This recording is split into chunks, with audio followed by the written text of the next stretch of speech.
Alright, ladies and gentlemen, today we're talking about prototype number 2 that is leaked from Apple. Once again, coming from our fairly reliable leaker OnLeaks, who has made these 5K concepts of what he has said is from insider information, from inside people at Apple, testing out different prototypes. And I have to say, this new design, compared to the first one with that weird camera bump, I like it. I'm much more in favor of this one, but I completely understand there's a ton of people who don't like the new prototype 2, and some people would rather have the square camera bump on the back. But the important thing to remember about all of this is while they are 100% real prototypes, that does not mean this is a finalized design. Apple does not even know the finalized design yet. Mass production does not start until the month of May, which means until then, there are new leaks, there are new concepts that can come out literally at any hour. But given this leak has quite a bit of weight held to it, I figured today I could talk about why I like it and why I hope this one ends up being real.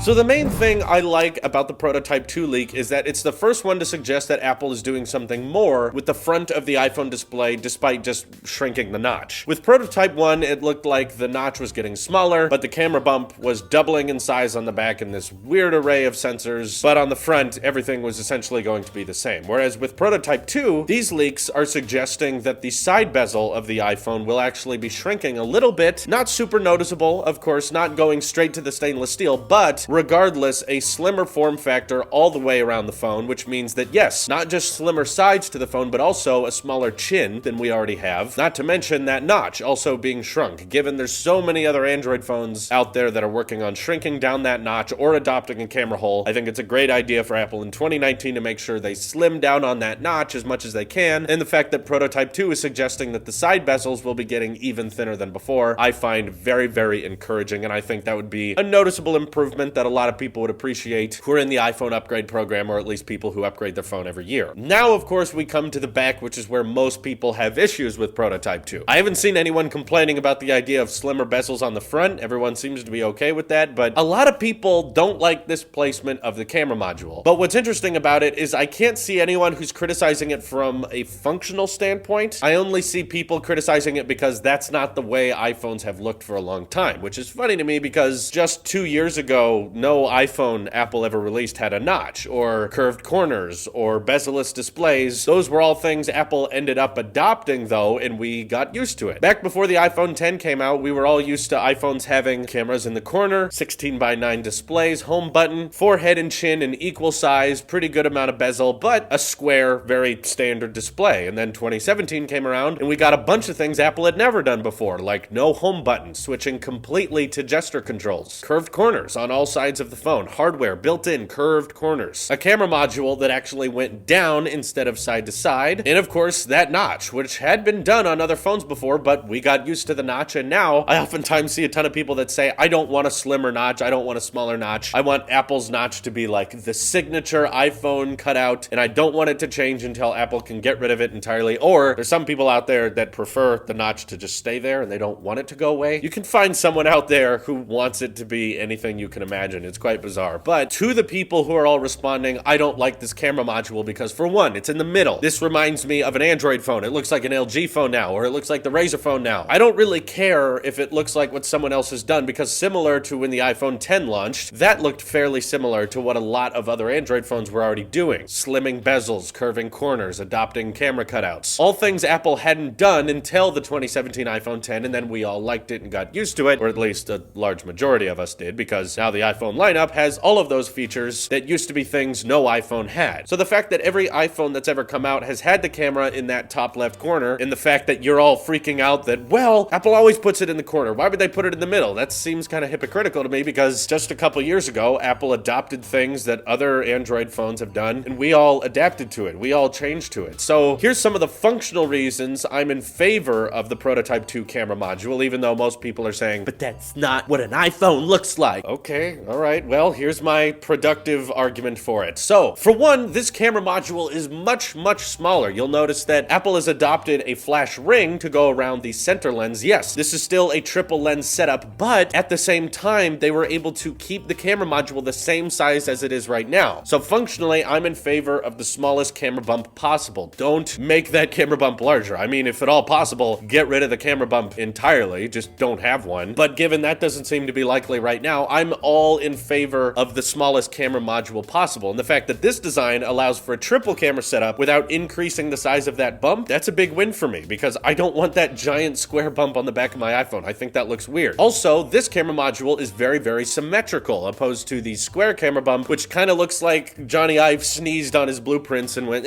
all right, that's where the cameras will go. They go there, there, there. It's a square, but the camera sensors make this triangle, and then the flash is bigger, and it's just 2.5 times larger camera bump, and the only thing that's changing is you're getting one extra lens, opposed to Prototype 2, which you're getting a whole extra lens, but the camera module doesn't increase in size at all. Now, I've seen a lot of people express their concern, well, given it's a flash ring now, does that mean that the flash is worse, or the flash isn't as good as before? Quite possibly. I wouldn't be surprised by that if the flash ring doesn't get as bright or perform as well as the current iPhones do, but here's the thing. Back when everyone was freaking out about how great the Pixel 3's night sight feature was, where you could take pictures in pitch black and it would do its best to use AI and make the picture brighter, I was like, yeah, guys, but you can just use the flash on your phone. And everyone was like, no, Drew, the flash is terrible. For one, it makes it hard to take pictures because it blinds everyone. For two, it washes out all your colors. And three, it doesn't help in photography like landscape shots. So everyone got very, very angry about the flash last time I tried to suggest that that was a useful tool for taking pictures in photography. And I think a lot of you brought up good points. The flash can be hard to look at when someone's taking a picture of you because it blinds you. It washes out a lot of your colors. And I think there's a lot less people now that really take advantage of that flash on the phone. And more people would rather just have their cameras on their phone be better at low light performance. Use artificial intelligence and machine learning to just kind of take the light that is present and boost it to the best of its capability and then just settle with that, opposed to just having a giant flashlight that lights up on the back of your phone. So perhaps Apple's listening to consumers and testing this inside their company and figuring out, well, the flash is still important, so we're not talking about abandoning it. We're just saying that it may not be as bright or as used on this year's iPhones opposed to last year's, because a lot of people don't like using the flash. They're always turning it off, and they always set it off on accident. So perhaps a slight decrease in flash performance is a better idea for keeping that design more symmetrical and clean, because in my opinion, Prototype 2 is the most symmetrical iPhone we've ever seen. You can split that iPhone straight down the middle. They even moved the microphone port to be more in the middle. That way, there's no asymmetry. Everything is just split perfectly, and I think that looks so much better than Prototype 1, which is what I thought was going to be the finalized design for a while, and it was very reassuring to finally get some more leaks and some more prototype reports saying that no, that was not the only prototype Apple is testing. So despite everyone saying that this looks like an Android phone, Apple wouldn't do it, I'm actually for it. I see a lot of other phone companies put their camera module there, and I don't really care that much that it looks similar to another Android, because overall what makes an iPhone is iOS. It is not where the camera module is placed. If Apple wants to break tradition and move this camera module more towards the middle in an effort to make a more modern design, or perhaps just a more signature design. iPhones are looking more and more similar year after year, and updates are getting more and more incremental. So the fact that they want to physically change something on the phone so that it looks more signature, so that when you see someone using it, you can say, hey, that's the 2019 iPhone, that's not the 2018 version. I'm okay with that. You want a very easy, clean way of knowing that someone has the latest version? I think that's a great way to do it, and I'm all for a smaller camera bump as possible. Plus, I feel like with the camera module in the corner on the iPhone, it's sometimes very easy for your fingers to get in the shot depending on how you hold your iPhone. Whereas something I kind of appreciate about things like the Razr phone or the Galaxy phones is that because those cameras are more in the middle, it's kind of harder to get your finger in the way of the camera when taking videos or pictures. So functionally, there's a lot of advantages to it. Everything Apple Pro was saying, well, because this camera module is more in the middle, maybe that'll affect how much battery this iPhone can hold. That made no sense to me, because Samsung puts their cameras there, Razr puts their cameras there, and both those companies have far larger batteries in their phones than iPhones do. So if anything, moving the camera here should result in bigger batteries. But anyways, I'm all for breaking tradition a little bit so you can have a more signature iPhone design. And I know that there's going to be new leaks and there's going to be new concepts dropping any day now, but I really like Prototype 2, and it's my favorite so far of all the prototypes that have come out. There's some people that have been like, the concept's asymmetrical and it's a different aspect ratio. But the important thing to remember here, guys, is these leaks that we've been showing you from OnLeaks, he designs these and renders these out off of 2D blueprints he's getting from inside of Apple, okay? These are not marketing images. These 3D renders are not designed by Apple. He's just getting 2D blueprints and is quickly sketching them up. So there's likely to be a couple symmetry mistakes when he's designing them. This is not the situation where 2 weeks before the XS came out, we saw all the promotional images. This isn't that. Apple doesn't have a finalized design yet. yet, so that's why there's a little bit of problems with Prototype 2. Obviously, the real thing would be more symmetrical and probably the same aspect ratio that we're used to, but what do you guys think? What's your favorite prototype so far? Do you love the new one? Do you hate it? All that good stuff, let me know in the comments below. This is your Apple Ship here. I'll see you in the next one.